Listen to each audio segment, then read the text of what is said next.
Comic cone या फिर Disney event में अनाउंस कर दिया जाए मार्वल द्वारा। एंड ये सब काफी ज्यादा सेंस भी बनाता है। तो चलिए जानते हैं कि कैसे ये सेंस बनाता है और इसका हिंट हमें मार्वल वाले कैसे देते आ रहे हैं। तो एमसी बहुत टाइम से कोशिश कर रहा था कि वो अपने यूनिवर्स में म्यूटेंट्स को इंट्रोड्यूस करे, बट वो पेपर वर्क के वजह से ऐसा नहीं कर पा रहे थे। लेकिन इस साल फॉक्स के साथ उनका पेपर वर्क खत्म हो गया, मतलब कि अब वो कभी भी कहीं भी म्यूटेंट को इंट्रोड्यूस करा सकते हैं, जिससे कोई भी प्रॉब्लम उनको नहीं होगी। अब बात करें कैप्टन अमेरिका 4 की, तो बॉस उसके कुछ लीक सामने आए थे जिससे हमें ये पता चला था कि उसमें एडामेंटियम होगा। एंड क्योंकि मल्टीवर्स सागा थोड़ा सा वीक चल रहा है, तो मार्वल वालों ने कैप्टन अमेरिका 4 में एक नए स्टोरी लाइन को स्टार्ट करने का सोचा है शायद तक, और वो कुछ इस तरह से हो सकता है।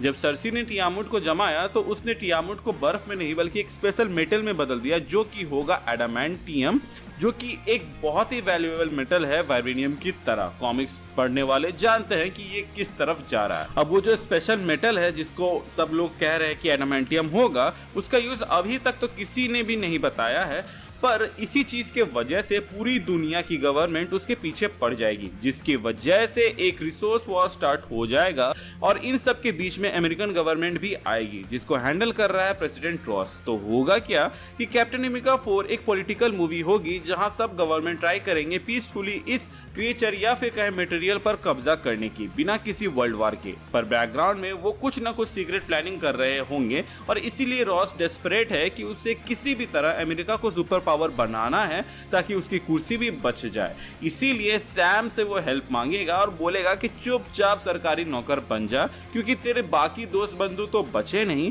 ऊपर से शील्ड में जो तू ये फ्लैग चिपकाए हुए रहता है, तो तू अमेरिका को रिप्रेजेंट कर रहा है, तो चुपचाप अमेरिका के लिए काम कर। जिसके ऊपर सैम अग्री तो नहीं करेगा, लेकिन वो पूरा माजरा समझने के लिए रॉस के अंडर काम करने लगेगा, ताकि उसको पता चले कि आखिर चल क्या रहा है। इसी दरमियान जो रॉस होगा वो लीडर के साथ मिलकर डील करेगा, जहां वो खुद को रेड हल्क बना लेगा, ताकि वो पूरे देश को ना सही कम से कम अपनी बेटी को तो प्रोटेक्ट कर सके। और वहीं जो वैलेंटीना होगी वो रॉस को अपने एवेंजर्स बेचने की ट्राई करेगी, जिसे रॉस आगे जाके थंडरबोल्ट्स बुलाएगा, क्योंकि उसका नाम में ही थंडरबोल्ट है।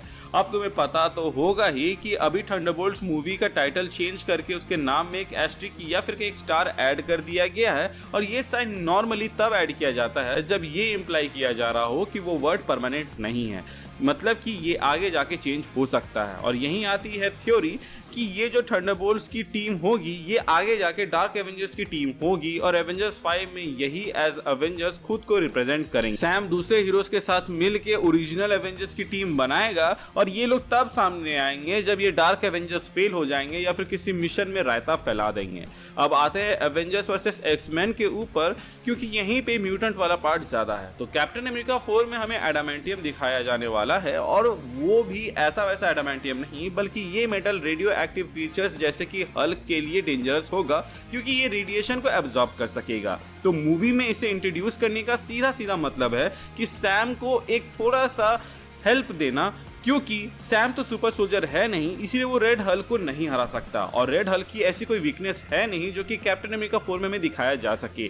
इसीलिए उसके लिए एक वीकनेस को बनाया जा रहा है, जो कि है एडामेंटियम, जो कि रेडिएशन को एब्जॉर्ब कर सकता है। और इसी एडामेंटियम की मदद से सैम रेड हल्क को हराएगा पूरे दुनिया के सामने, और उसके बाद से खुद को एज कैप्टन अमेरिका साबित करेगा। लेकिन हम सबको पता है कि एडामेंटियम का यूज म्यूटेंट रिसर्च पर्पस के लिए किया जाता था, तो यहीं से हमें पहला हिंट मिलता है म्यूटेंट्स का। अब दूसरा हिंट एक र्यूमर है, और उस र्यूमर की माने तो जो टियामुट का आइलैंड है वही आगे जाके जेनोसा बनेगा। अब तुमने एक्समैन 97 देखा हो या कॉमिक्स पढ़ी हो तो तुम्हें पता होगा कि जेनोसा म्यूटेंट्स का पैराडाइज कहा जाता है, जहां वो इंसानों से दूर खुशी खुशी रह सकते हैं। और थंडरबोल्ट्स ने इसी जेनोसा को लेकर प्रॉब्लम स्टार्ट होगी कि अमेरिका इसको अपने कंट्रोल में लेना चाहेगा, पर सेंट्री प्रोबेबली किसी और कंट्री का हीरो होगा जो बीच में आ जाएगा, तो थंडरबोल्ट्स का पूरा फोकस उस पर चला जाएगा। तो जेनोसा थंडरबोल्ट्स के मूवी में बस इंट्रोड्यूस किया जाएगा। फिर आएगी एवेंजर्स 5, जो कि पहले कैंग की रिलेटेड और फिर कहे मल्टीवर्स से रिलेटेड मूवी होने वाली थी, उन सबको साइड ऐड कर दिया जाएगा और ये अब एक स्मॉल स्केल मूवी होगी जिसमें 60 से ज़्यादा कैरेक्टर्स फीचर किए जाएंगे।